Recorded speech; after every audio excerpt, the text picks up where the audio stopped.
Si queremos experimentar a Dios en nuestras vidas, debemos, sin discusión, amar también a nuestro prójimo, especialmente al más vulnerable. Escuchemos. Del libro del Éxodo. Esto dice el Señor a su pueblo: no hagas sufrir ni oprimas al extranjero, porque ustedes fueron extranjeros en Egipto. No explotes a las viudas ni a los huérfanos, porque si los explotas y ellos claman a mí, ciertamente oiré yo su clamor. Mi ira se encenderá, te mataré a espada, tus mujeres quedarán viudas y tus hijos huérfanos. Cuando prestes dinero a uno de mi pueblo, al pobre que está contigo, no te portes con él como usurero cargándole intereses. Si tomas en prenda el manto de tu prójimo, devuélveselo antes de que se ponga el sol, porque no tiene otra cosa con que cubrirse. Su manto es su único cobertor, y si no se lo devuelves, ¿cómo va a dormir? Cuando él clame a mí, yo lo escucharé, porque soy misericordioso. Palabra de Dios. Alabemos al Señor, que es nuestra fortaleza y nos une en el amor. Tú, Señor, eres mi refugio. Yo te amo, Señor. Tú eres mi fuerza, el Dios que me protege y me libera. Tú eres mi refugio, mi salvación, mi escudo, mi castillo. Cuando invoqué al Señor de mi esperanza, al punto me libró de mi enemigo. Bendito seas, Señor, que me proteges, que tú, mi Salvador, seas bendecido. Tú concediste al Rey grandes victorias y mostraste tu amor a tu elegido. Pablo nos recuerda que si como comunidad creyente deseamos ser testimonio de amor a Dios, debemos acoger y vivir con valentía el Evangelio, que nos invita a la conversión. De la primera carta del apóstol San Pablo a los tesalonicenses. Hermanos, bien saben cómo hemos actuado entre ustedes para su bien. Ustedes, por su parte, se hicieron imitadores nuestros y del Señor, pues en medio de muchas tribulaciones y con la alegría que da el Espíritu Santo, han aceptado la palabra de Dios en tal forma que han llegado a ser ejemplo para todos los creyentes de Macedonia y Acaya, porque de ustedes partió y se ha difundido la palabra del Señor, y su fe en Dios ha llegado a ser conocida, no solo en Macedonia y Acaya, sino en todas partes, de tal manera que nosotros ya no teníamos necesidad de decir nada, porque ellos mismos cuentan de qué manera tan favorable nos acogieron ustedes y cómo abandonando los ídolos se convirtieron al Dios vivo y verdadero para servirlo, esperando que venga desde el cielo su Hijo Jesús, a quien Él resucitó de entre los muertos y es quien nos libra del castigo venidero. Palabra de Dios. ¿Cuál es el mandamiento más importante? Jesús nos dará la respuesta de forma concreta, y esta será el estilo de vida que deberá distinguir siempre a todos los cristianos. Escuchemos con atención.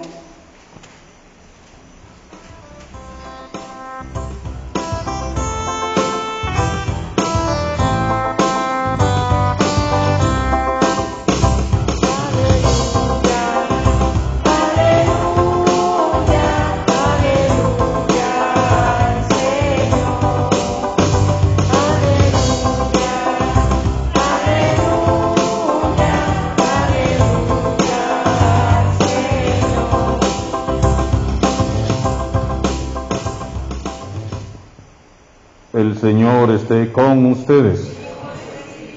Proclamación del Santo Evangelio de Jesucristo según San Mateo.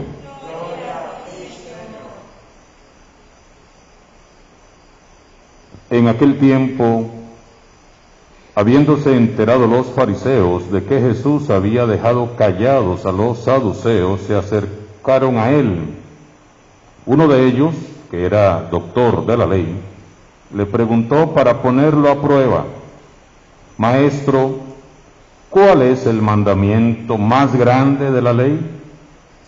Jesús le respondió: Amarás al Señor tu Dios con todo tu corazón, con toda tu alma, con toda tu mente. Este es el más grande y el primero de los mandamientos. Y el segundo es semejante a este: amarás a tu prójimo como a ti mismo. En estos dos mandamientos se funda toda la ley y los profetas. Palabra del Señor.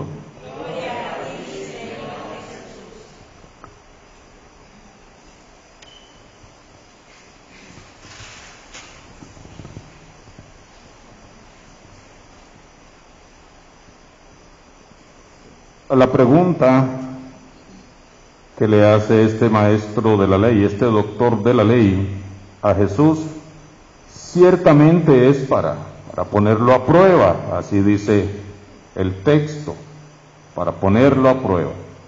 Sabemos que los fariseos, saduceos, todos estos grupos religiosos del tiempo de Jesús, ahí andaban detrás de Jesús para ponerle trampas, para ponerle pruebas, para hacerlo caer, para acusarlo de algo.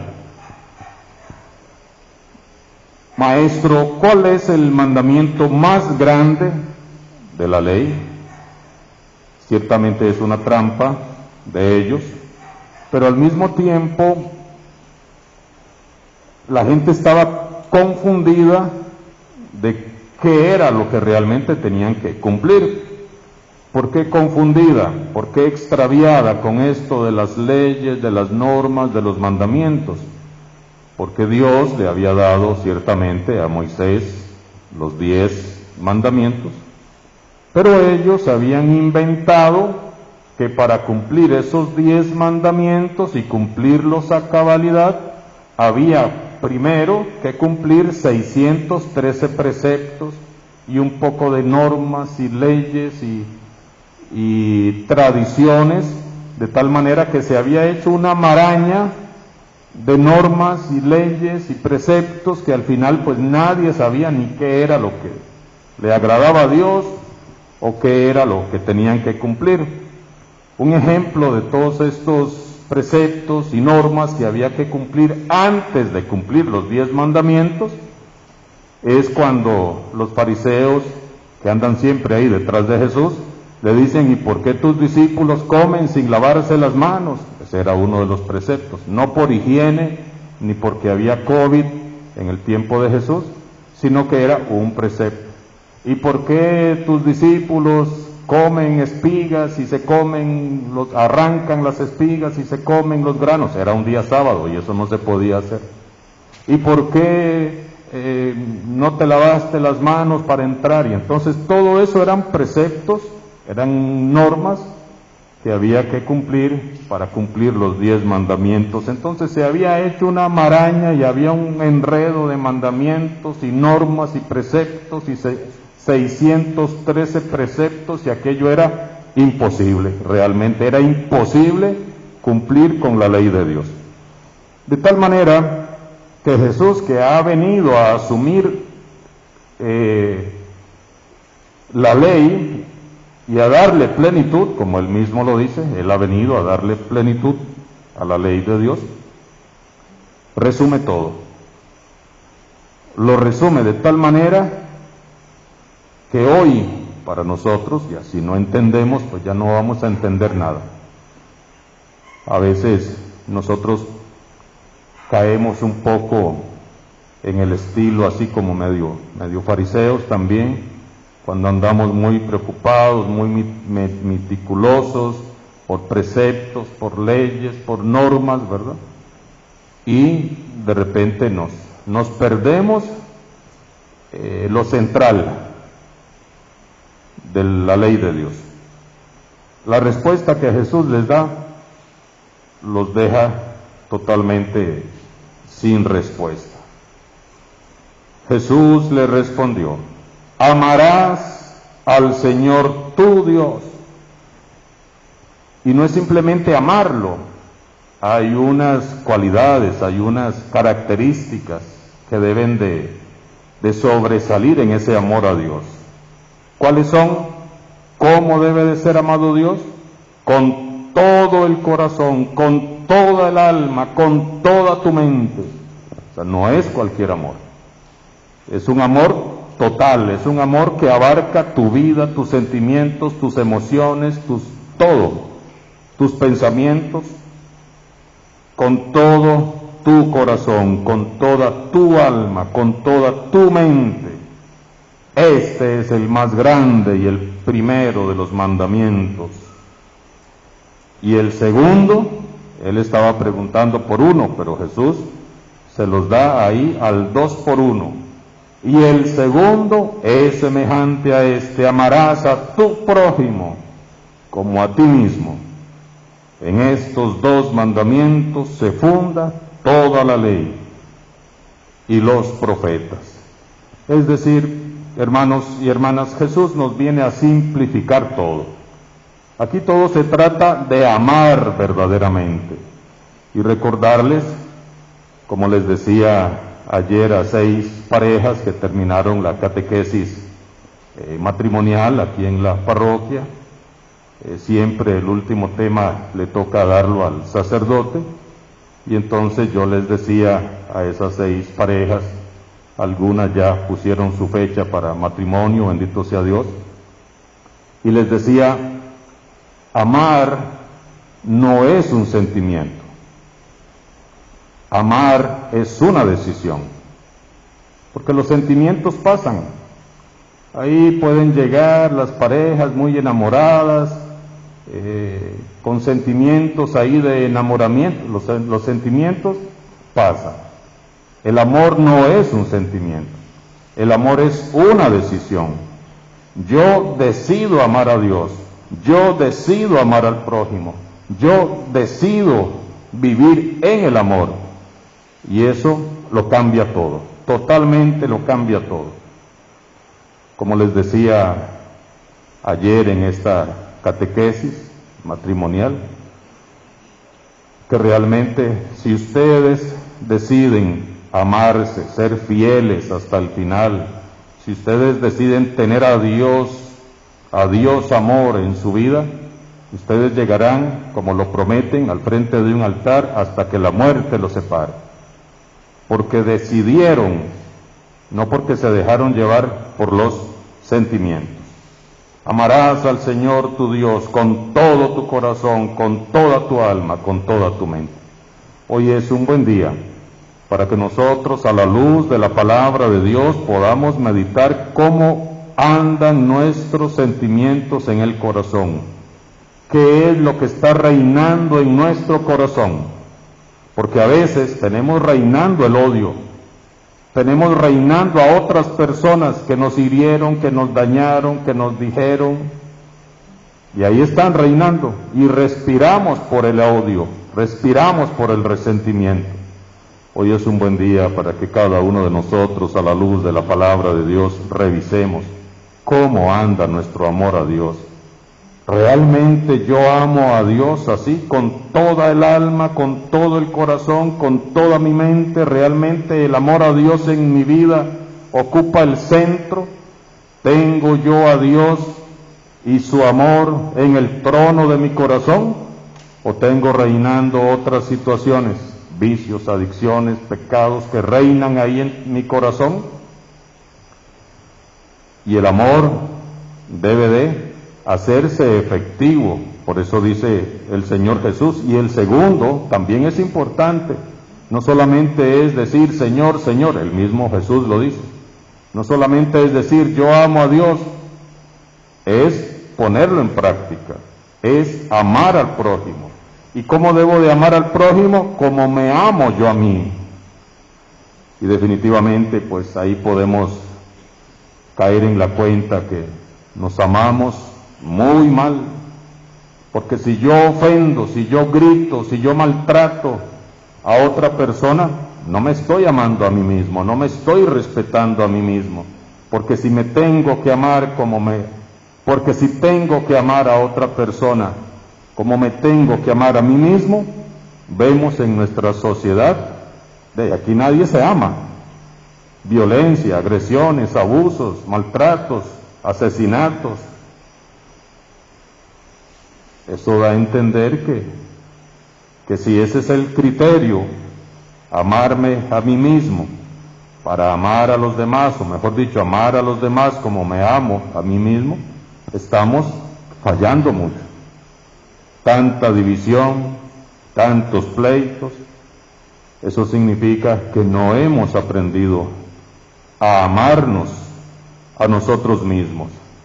Esta respuesta que da Jesús a ellos no se da como por tan aceptada, como tan clara, porque entre los múltiples preceptos de la ley judía, los más importantes eran ciertamente los 10 mandamientos, comunicados directamente por Dios a Moisés como condiciones del pacto de alianza con el pueblo.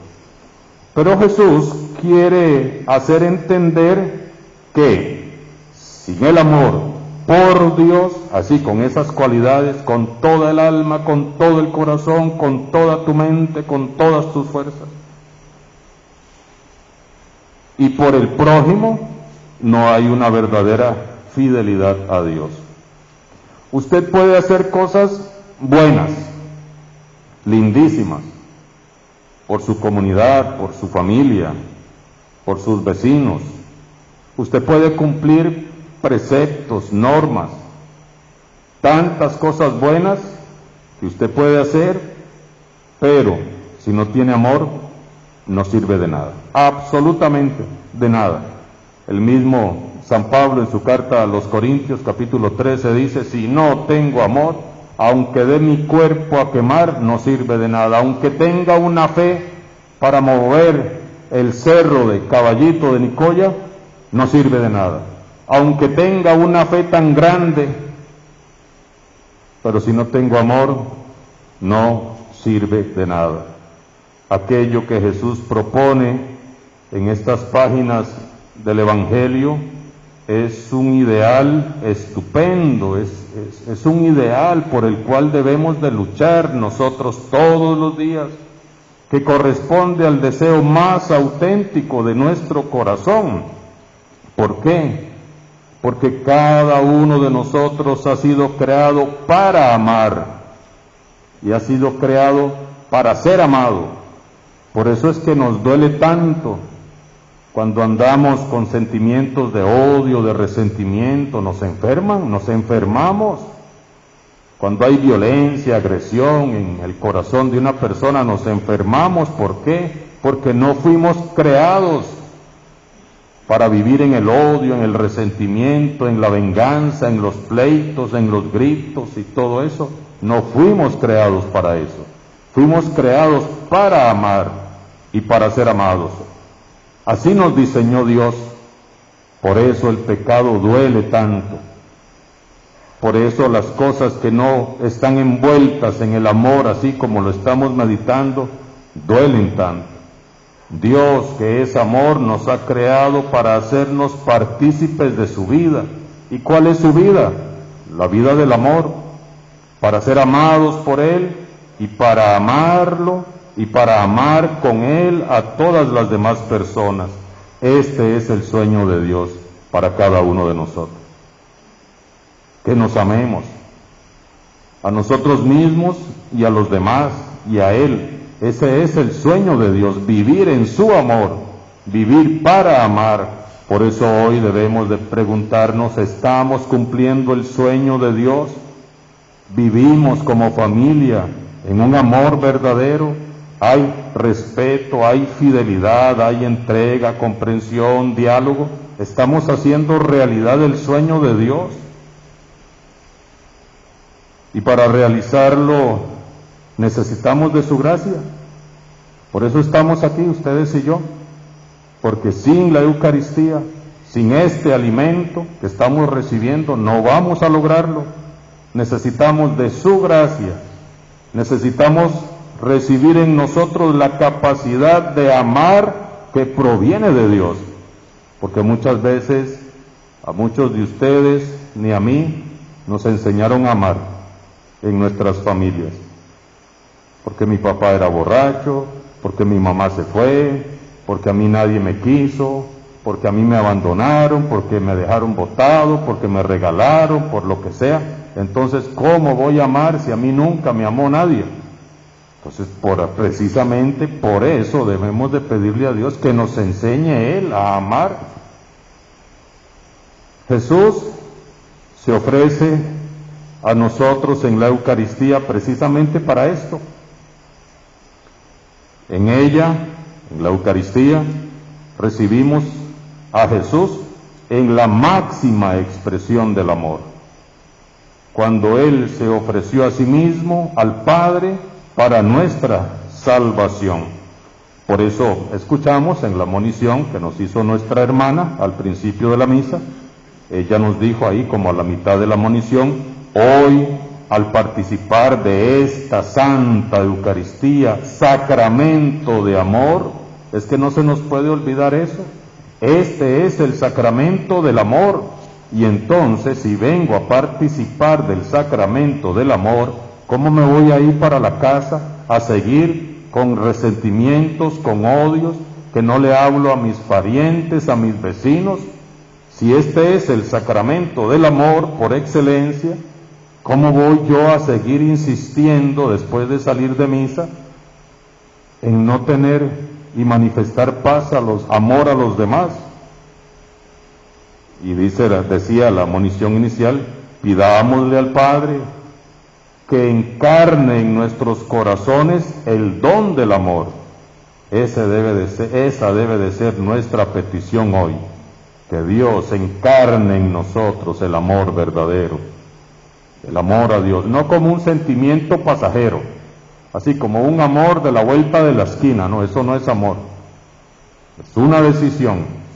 Amar a Dios así como nos lo está proponiendo hoy Jesús es una decisión. Yo decido vivir en el amor, que los demás me paguen con otras cosas, pero yo decido vivir en el amor. Pidámosle hoy a Jesús que nos manifiesta ese amor extremo, como lo vemos en este crucifijo, que nos enseñe a nosotros a arrancar de nuestros corazones todo lo que no sea amor, y que al participar y al salir de esta Eucaristía, ese amor extremo que nos ha manifestado Jesús en este sacramento, lo llevemos a nuestro ambiente, a nuestro metro cuadrado, a nuestra familia, a nuestros vecinos, de tal manera que nuestra iglesia, nuestra sociedad, nuestro país empiece a cambiar por hombres y mujeres que deciden amar a Dios con todas sus fuerzas, con toda su alma, con todo su corazón, y al prójimo como a sí mismo, de tal manera que este sacrificio de amor de Dios haya valido la pena. Que así sea.